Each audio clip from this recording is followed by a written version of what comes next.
잡지가 있습니다. 거기에 실린 존 알렌 차우라는 젊은 선교사에 관한 이야기입니다.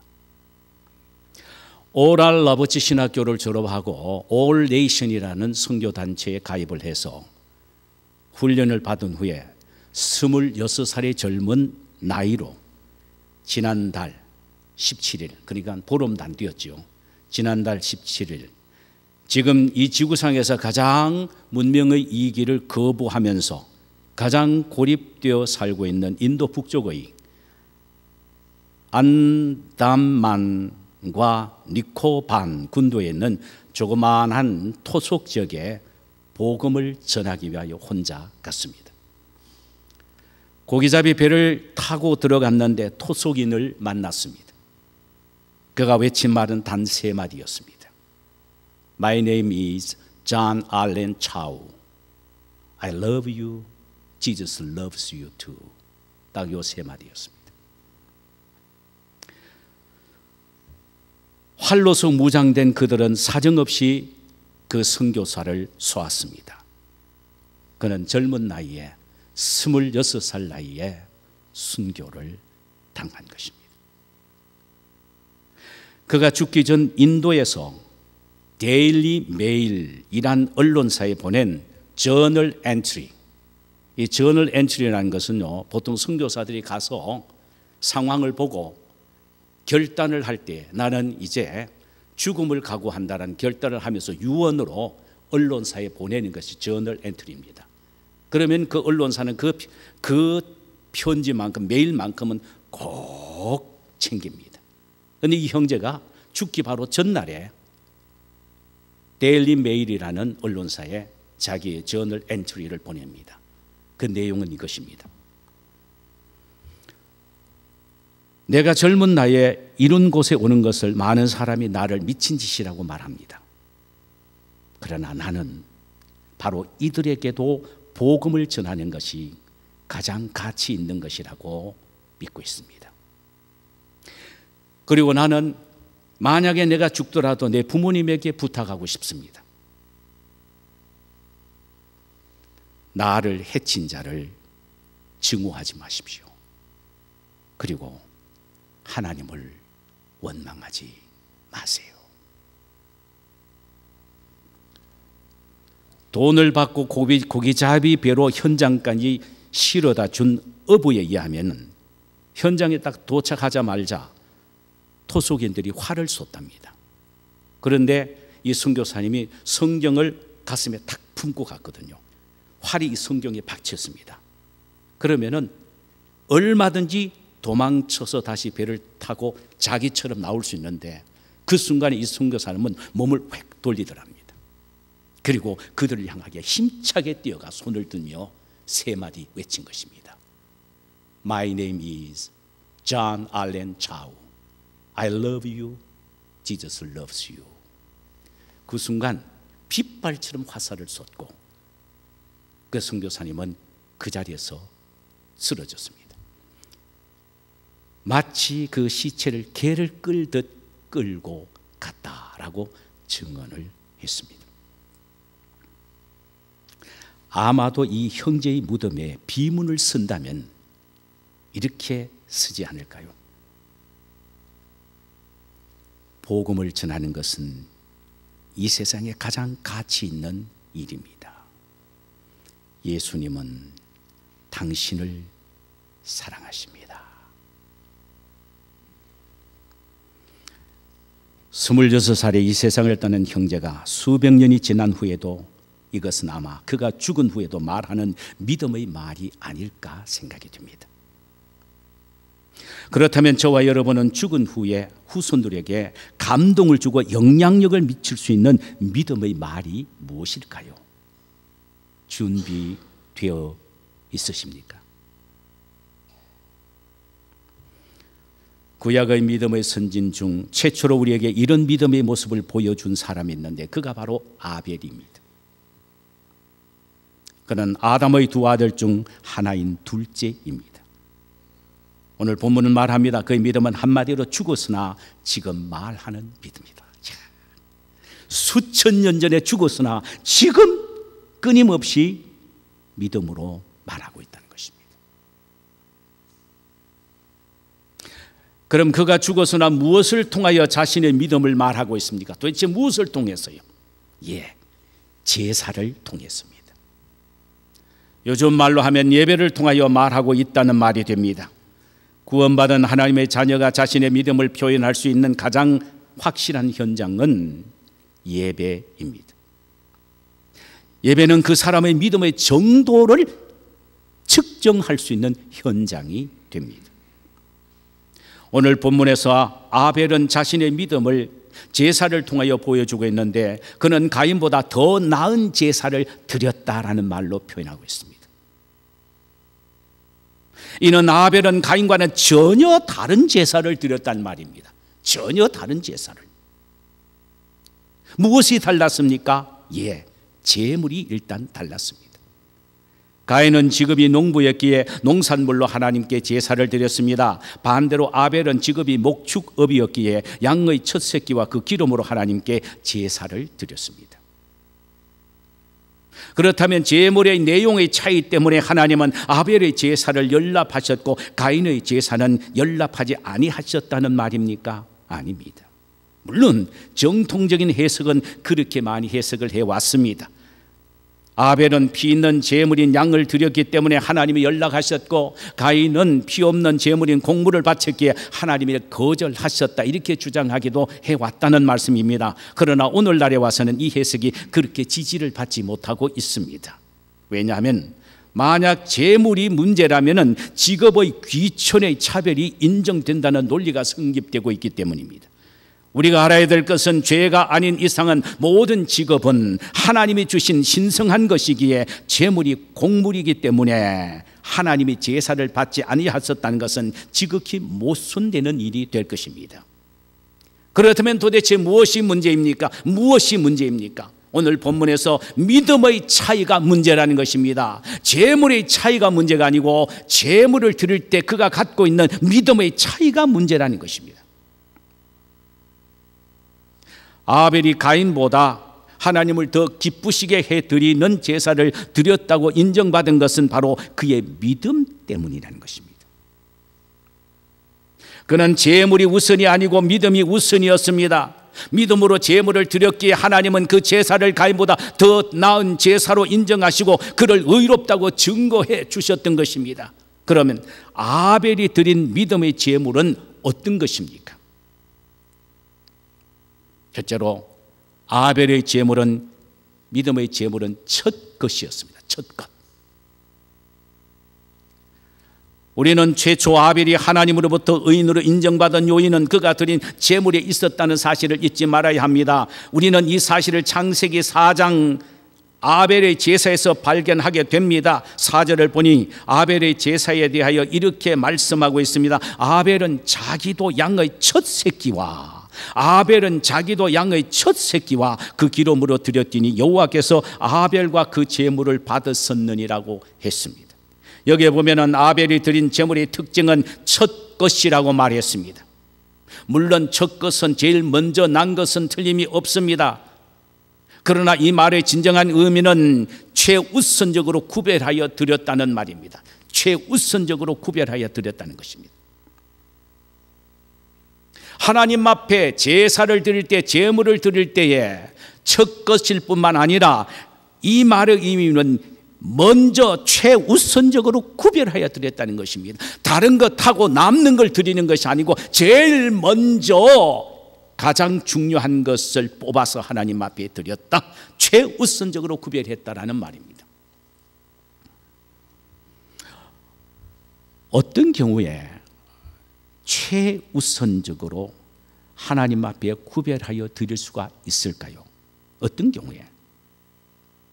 하나님을 자신의 삶의 최우선으로 여기는 사람만이 하나님께 첫 것을 최우선적으로 구별하여 드릴 수가 있습니다. 바로 그 믿음입니다. 그리스도인들은 자신의 삶에 하나님을 최우선으로 두는 사람입니다.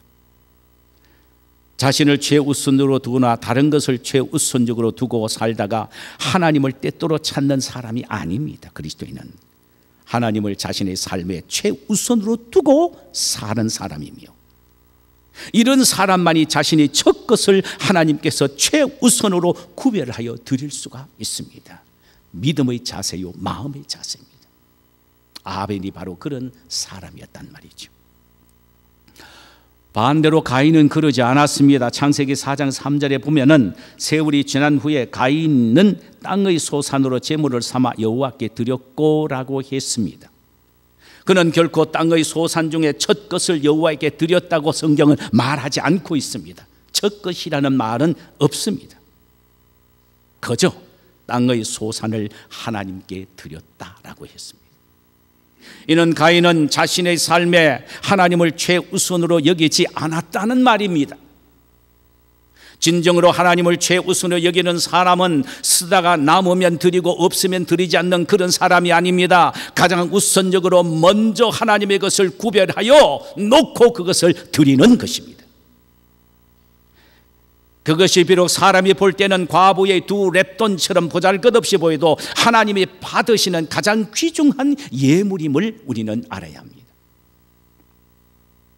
여러분은 여러분의 인생에 하나님을 어느 정도의 위치에 두고 계십니까? 정말 여러분의 인생에 하나님을 가장 귀중한 분으로 최우선으로 여기고 계십니까? 그렇다면 필요할 때만 찾는 액세서리로 생각하고 계십니까? 다윗은 그가 왕이었지만 이렇게 고백을 했습니다. 여호와는 나의 산업이요 나의 잔의 소득입니다. 이 말은, 산업이란 말은 기업을 말한 거고, 잔의 소득이란 말은 거기에서 나오는 이윤을 말합니다. 그게 있어야 내가 살지요. 그러니까 얼마나 하나님을 리얼하게 표현했느냐면은, 하나님 당신은 나의 산업이고 나의 잔의 소득입니다. 하나님 없이는 나는 굶어 죽습니다. 못 삽니다라는 말입니다. 하나님을 최우선으로 두었다는 고백입니다. 하나님을 최우선으로 여기고 모실 때에 내 삶의 최고의 것을 구별하여 먼저 드릴 수가 있습니다. 이러한 마음으로 드릴 때 하나님이 기뻐 받으시는 예물이요, 하나님이 기뻐 받으시는 예배가 되는 것입니다. 두 번째로 아벨의 제물은 가장 좋은 것이었습니다. 베스트를 드린 것입니다. 창세기 4장 4절에 보니까 아벨이 하나님께 양의 첫 새끼를 드릴 뿐만 아니라 그 기름까지 드렸다라고 했습니다. 여기에 기름이란 말은 살찌다라는 단어에서 파생되어 나온 말입니다. 그렇다면 아벨은 하나님께 양의 첫 새끼뿐만 아니라 자신이 가지고 있는 양 중에 가장 기름지고 살찐 놈을 골라서 하나님께 드렸다는 말이 됩니다. 자기가 가지고 있는 베스트 오브 베스트스, 최고 중에 최고를 드렸다는 말입니다. 하나님은 최고의 하나님이시기에 최고를 받으시는 것은 당연하며, 우리는 그 최고의 하나님께 최고를 드려야 되는 것 역시 당연한 일입니다. 그러면 저와 여러분이 어떠한 경우에 하나님께 최고의 것을 드릴 수가 있겠습니까? 어떠한 경우에? 두 가지 경우일 때입니다. 하나는 하나님을 최고로 사랑할 때 가능합니다. 여러분, 하나님 잘 믿는다는 것은 하나님을 최고로 사랑한다는 걸 말합니다.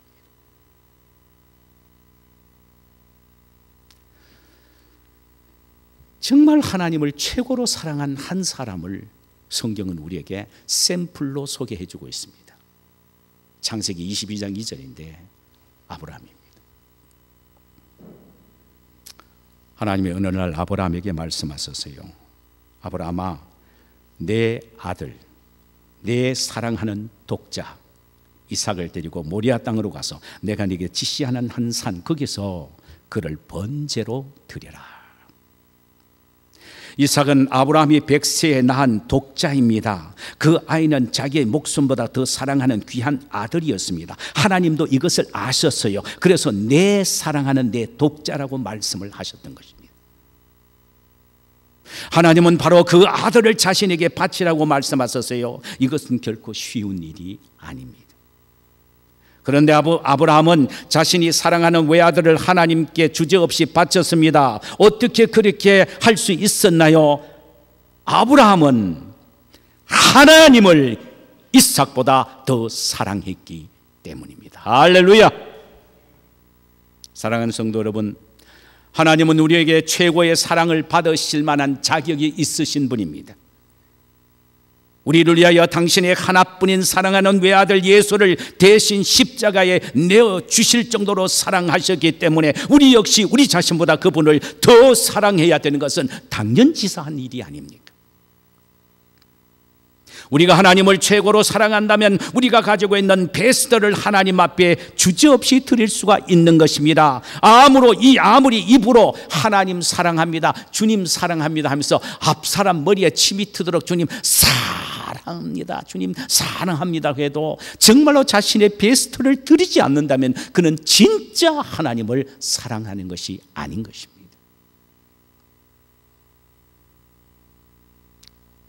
이렇게 말씀을 드리니까 여러분 얼굴 색깔이 조금 창백해집니다. 그러나 여러분, 우리는 우리의 목숨을 다하여 하나님을 사랑해야 마땅할 일입니다. 하나님은 나를 위하여 당신의 외아들 아낌없이 주셨거든요. 이 말은 당신의 외아들보다 나를 더 사랑하셨단 말입니다. 예수님은 우리를 위하여 자신의 생명을 주셨습니다. 이 말씀의 의미는 자신의 생명보다 우리를 더 사랑하셨다는 말씀입니다. 그러니 우리는 마땅히 하나님을 사랑해야 되고 하나님은 우리로부터 사랑을 받으셔야 될 자격이 있고, 그러므로 우리는 최선의 것을 하나님 앞에 드려야 하는 것입니다. 또 하나는 하나님의 은혜에 대한 진심으로 감사함이 있을 때 자신의 최고의 것을 드릴 수가 있습니다. 내가 받은 은혜가 너무너무 감사하다, 정말로 그 은혜에 대한 감사가 나를 사로잡고 있을 때에 나는 최고를 드릴 수가 있습니다. 베스트를 드릴 수가 있다 이 말입니다. 억만 죄악 가운데 죽었던 나 같은 죄인을 구원해 주신 하나님의 은혜를 생각하면 나 가진 것 무엇을 드려도 아까울 것이 없습니다. 억만 금을 드려도 결코 아깝지 않을 것입니다. 바로 이 감사가 있을 때 하나님께 최고의 것을 드릴 수가 있는 것입니다. 다윗은 이 은혜에 사로잡혀 살았습니다. 여러분, 그가 부러울 것이 없는 위대한 왕이었지만 그는 항상 하나님의 은혜의 감격 속에 살았습니다. 그래서 시편 116편 12절에 이렇게 고백합니다. 여호와께서 내게 주신 모든 은혜를 내가 무엇으로 보답할꼬? 그는 은혜에 대한 감격과 그 은혜를 보답하고자 하는 열정으로 인생을 살았다 이 말입니다. 그러니 그가 최선의 것을 드리지 아니할 수가 없었던 것입니다. 성도 여러분, 우리가 하나님께 예물을 드리는 것은 하나님의 부족을 채워드리기 위함이 아닙니다. 하나님은 세상의 모든 것의 주인이 되신 부족함이 없는 풍성한 분입니다. 단지 하나님이 우리에게 요구하시는 것은 너희들이 정말 내 은혜에 대한 감사가 있느냐, 그 증거로 나에게 보여라. 보여드리는 증거의 하나로서 예물을 요구하는 것이 지나지 않습니다.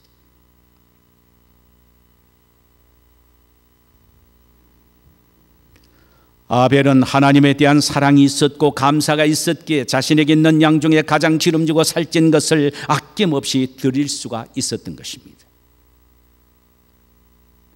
포드 자동차 회사의 창시자인 헨리 포드에 관한 하나의 일화입니다. 그도 역시 믿음의 사람이었어요. 어느 날 그가 영국의 더블링이라는 조그마한 지방의 고아원을 방문했습니다. 그 고아원에 강당이 필요하다는 소식을 듣고 그가 2,000파운드의 기금을 약속하고 돌아왔습니다. 그런데 그 다음날 신문에 헨리 포드가 더블링에 있는 한 고아원에 2만 불을 도네이션 했다라는 그런 신문의 기사가 났습니다. 고아원 측은 깜짝 놀라서 포드 씨에게 전화를 드려 사과를 드렸습니다. 신문이 잘못 써서 그러니까 정정 보도를 요구하겠습니다. 틀림없이 그렇게 하겠습니다. 부담 갖지 마십시오. 이 소리를 들은 포드 씨는 그냥 놔두시오. 할 수 없죠. 하나님의 뜻이 그러시다면요. 그러면서 그는 다음과 같이 말로 이어나갔습니다. 하나님은 나의 최고를 받으시기를 원하시는 모양이지요. 2만 파운드를 보내드릴 테니 강단을 짓고 입구에다가 이렇게 좀 서주세요. 헨리 포드가 자신의 뜻이 아니라 하나님의 뜻에 따라 헌금을 했다. 성도 여러분, 하나님은 드림을 통한 우리의 믿음을 보기를 원하십니다. 어떤 사람이 최선의 것을 드릴 수가 있습니까? 하나님을 사랑하는 사람, 하나님의 은혜에 감격하는 사람입니다. 진정한 믿음은 최고의 것을 하나님께 드림을 통하여 표현된다는 사실을 우리는 잊지 말아야 합니다. 아벨이 바로 이런 사람이었습니다. 세 번째로, 아벨의 제물은 물질보다 먼저 자신을 드렸다는 것입니다. 눈에 보이는 물질보다 먼저 자신을 드린 것입니다. 자기가 제물이었습니다. 오늘 본문에서는 하나님은 아벨의 제사를 흡족해 하셨고 가인의 제사를 거부하셨다고 기록했는데 그 중에 중요한 이유 중 하나는 아벨은 먼저 자신을 예물로 드렸기 때문이고 가인은 그렇지 않았기 때문이라는 것입니다. 우리는 창세기 4장 4절과 5절에 보면 이 사실을 발견하게 됩니다. 하나님께서 아벨과 그 제물은 연락하셨으나 가인과 그 제물은 연락하지 아니하셨다라고 하셨습니다. 아벨은 양을 드리기 전 먼저 자신을 하나님 앞에 제물로 드렸다는 말입니다. 하나님은 아벨을 먼저 받으시고 아벨이 드린 양 또한 제물로 받으셨다는 말입니다.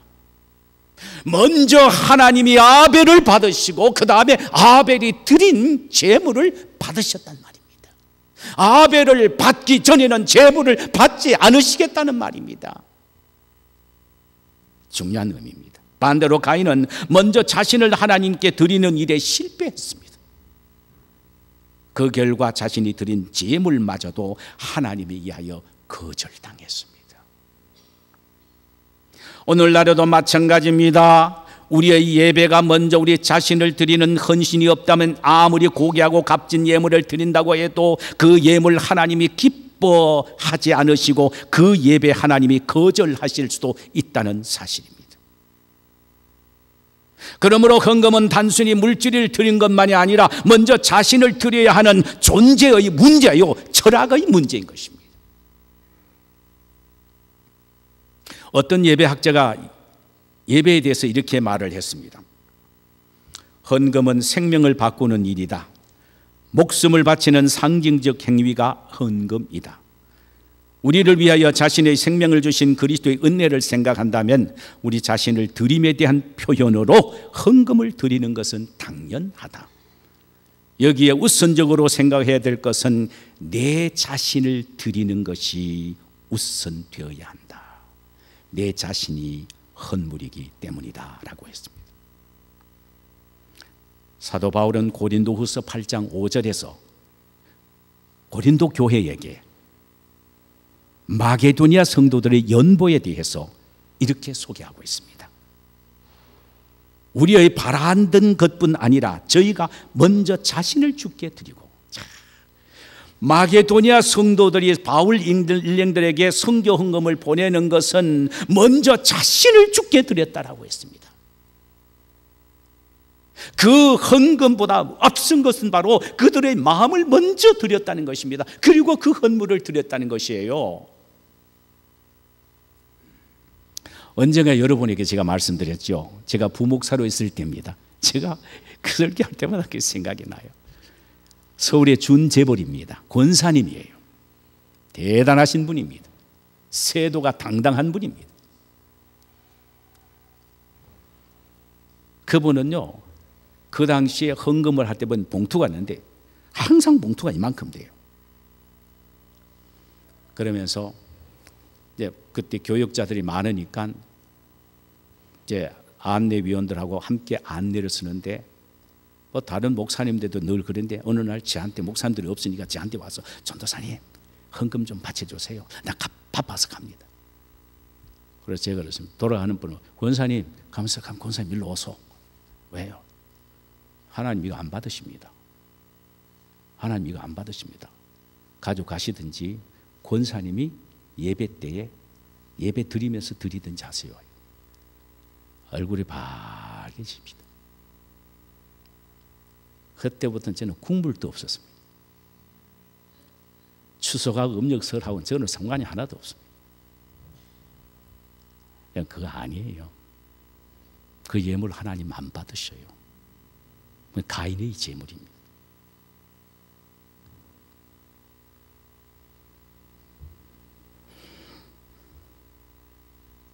먼저 자신을 제물로 드리는 마음, 이것이 바로 올바른 헌금의 정신입니다.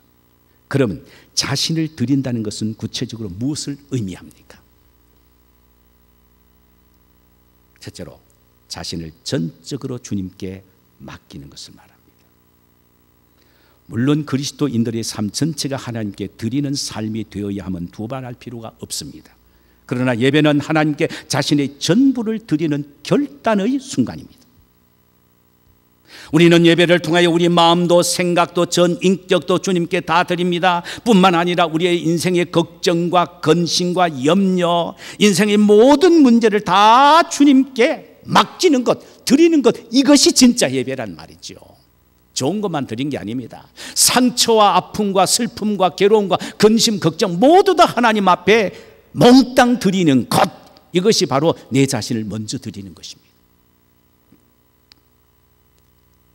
어느 정도 드려야 됩니까? 50% 아닙니다. 70%도 아닙니다. 95%도 아닙니다. 완벽하게 전부를 드리는 겁니다. 100%를 하나님께 맡기는 것, 이것이 바로 내 자신을 우선적으로 드린다는 의미입니다. 아벨은 바로 이런 믿음으로 자신을 100% 하나님께 맡겼습니다. 하나님의 도움 없이는 사죄도 은혜도 삶의 축복도 기대할 수 없음을 알고 온전히 하나님께 자신을 맡긴 것입니다. 반면에 가인은 그렇지 않았습니다. 그는 맞이라는 특권의식, 맞이라는 특권의식에 사로잡혀서, 맞이니까 하나님은 무조건 나에게 특별한 은혜를 주시고 복을 주신다라는 이 잘못된 기득권의식을 갖고 자신을 드림없이 자만의 마음으로 제사를 드린 것입니다. 그러기에 하나님은 가인도 그 제물도 거부하신 것입니다. 여러분은 지금 이 시간 몇 프로 정도 하나님 앞에 온전히 맡기고 예배를 드리십니까? 예배 드리기는 드리는데 세상 걱정 근심은 그대로 끌어안고, 혹시 그렇고 그런 마음으로 계시는 분은 없습니까?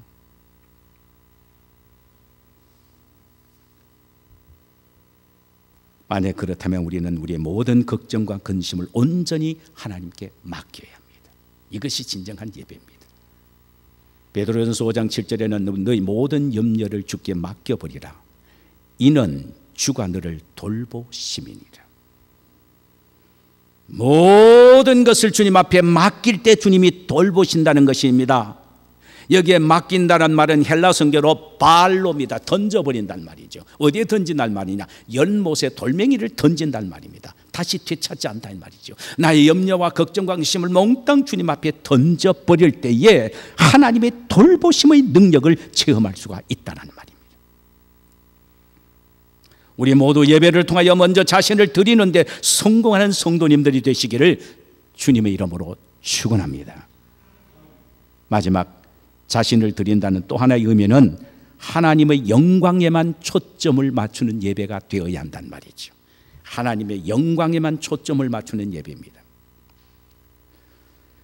예배는 하나님과 하나님께 대한 헌신과 희생의 절정의 순간입니다. 그러므로 우리는 이 예배가 어떻게 하면 하나님이 기뻐 받으시고 또 하나님 앞에 온전히 영광을 돌리는 예배가 될 것인가 하는 일에 온 마음을 쏟아야 한다는 말입니다.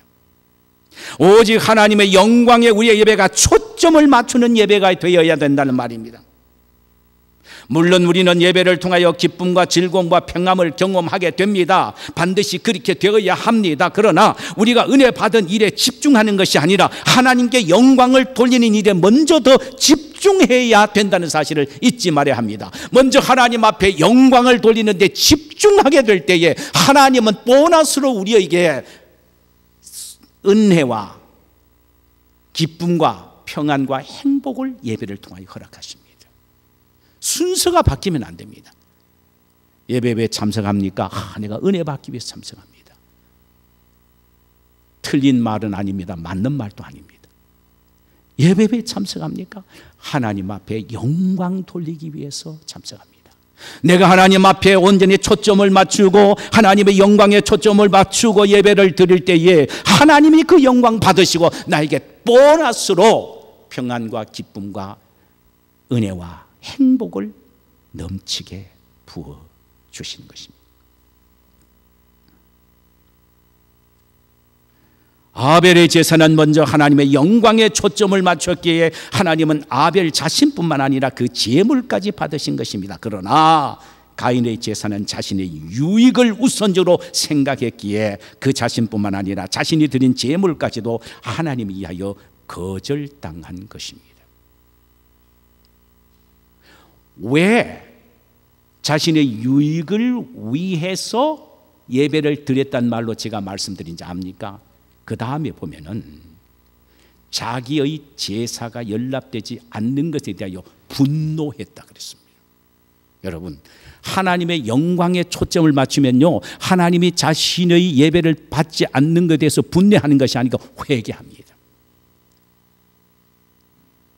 회개합니다. 자기의 유익을 위하여 예배를 드렸더니 하나님이 거부하시니까 거기에서 하나님 앞에 감히 분노하는 것입니다.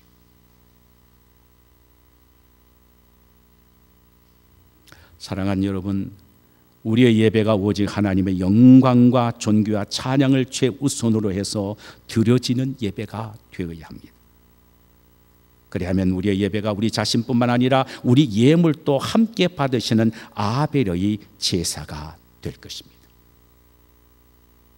하나님은 우리의 예배에 반드시 반응하십니다.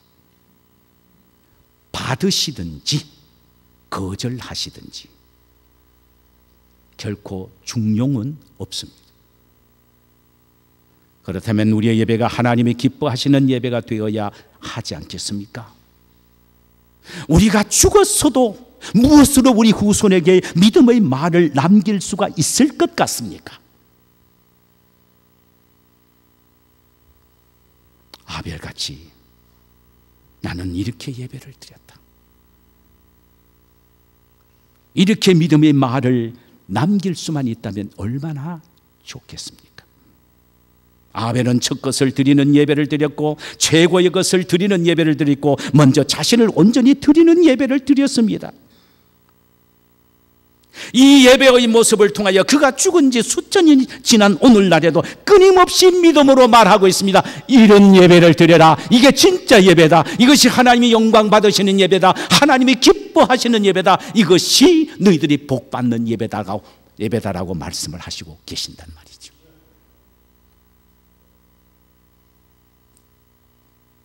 우리 역시 이런 예배를 드림으로 우리 후손에게 예배의 성공자였다는 유언을 남길 수 있는 성도님들이 되시기를 주님의 이름으로 축원합니다.